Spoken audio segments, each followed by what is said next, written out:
بسم اللہ الرحمن الرحیم۔ امام بیہقی رحمہ اللہ تعالیٰ اپنی کتاب میں اس واقعہ کو، اس حدیث کو نقل فرماتے ہیں۔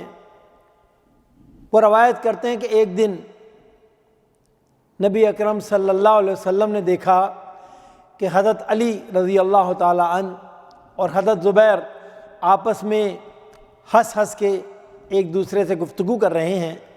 چنانچہ آپ صلی اللہ علیہ وسلم نے حضرت علی سے ارشاد فرمایا، علی سنو، کیا تم زبیر کو دوست رکھتے ہو؟ حضرت علی رضی اللہ تعالیٰ عنہ جواب میں عرض کرتے ہیں، اے اللہ کے رسول صلی اللہ علیہ وسلم، میں زبیر کو دوست کیوں نہ رکھوں؟ یہ میرے پھوپھی کے بیٹے ہیں، اور دوسری بات یہ ہے کہ یہ میرے دینی بھائی بھی ہیں، لہذا میں انہیں دوست رکھتا ہوں۔ اس کے بعد آپ صلی اللہ علیہ وسلم نے یہی بات حضرت زبیر رضی اللہ تعالیٰ عنہ ان سے دریافت کی، زبیر سنو، کیا تم علی کو دوست رکھتے ہو؟ حضرت زبیر نے بھی یہی جواب دیا، اے اللہ کے رسول صلی اللہ علیہ وسلم، بے شک میں علی کو دوست رکھتا ہوں، اور دوست کیوں نہ رکھوں، یہ میرے ماموں زاد ہیں، میرے ماموں کے بیٹے ہیں، اور اس کے ساتھ ساتھ یہ میرے دینی بھائی بھی ہیں، اس لیے میں انہیں دوست رکھتا ہوں۔ چنانچہ آپ صلی اللہ علیہ وسلم نے ان دونوں کو ایک خبر دی۔ آپ نے اس وقت ایک پیشن گوئی فرمائی۔ آپ صلی اللہ علیہ وسلم نے ارشاد فرمایا، سنو زبیر، ایک دن ایسا آنے والا ہے کہ جس دن تم علی کے ساتھ جنگ کرو گے، اور یہ وہ دن ہوگا جس دن تم ظالم ہوگے، یعنی تم زیادتی کرنے والے ہوگے۔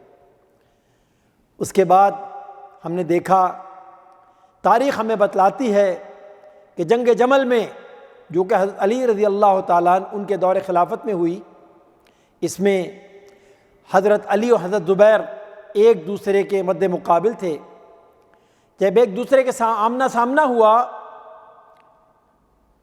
تو حضرت علی نے رضی اللہ تعالیٰ عنہ انہوں نے حضرت زبیر کو یاد دلایا، زبیر کیا تمہیں وہ دن یاد ہے جس دن نبی اکرم صلی اللہ علیہ وسلم نے ارشاد فرمایا تھا کہ ایک دن زبیر تم علی سے جنگ کرو گے، اور یہ وہ دن ہوگا جس دن تم ظالموں میں ہوگے، تو تمہارا کیا خیال ہے؟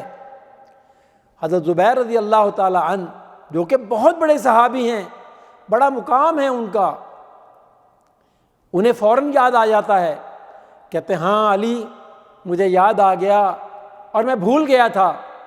اسی وقت جنگ سے پلٹ جاتے ہیں، جنگ کے میدان سے نکل جاتے ہیں کہ اب میں تمہارے خلاف جنگ نہیں کر سکتا، اور وہاں سے نکل کر قریب کے ایک وادی میں چلے جاتے ہیں، اور وہاں جا کے لیٹ جاتے ہیں اور سو جاتے ہیں، اور سوتے میں ان کو ایک بدبخت جس کا نام ابن جبروت تھا، اس نے انہیں قتل کر دیا، شہید کر دیا۔ ناظرین کرام ذرا غور فرمائیں کس طرح نبی اکرم صلی اللہ علیہ وسلم نے اس واقعہ کے متعلق پیشن گوئی فرمائی تھی، اور اپنے وقت پہ یہ واقعہ اسی طرح رونما ہوا جس طرح اللہ کے نبی حضرت محمد مصطفیٰ صلی اللہ علیہ وسلم نے ارشاد فرمایا تھا۔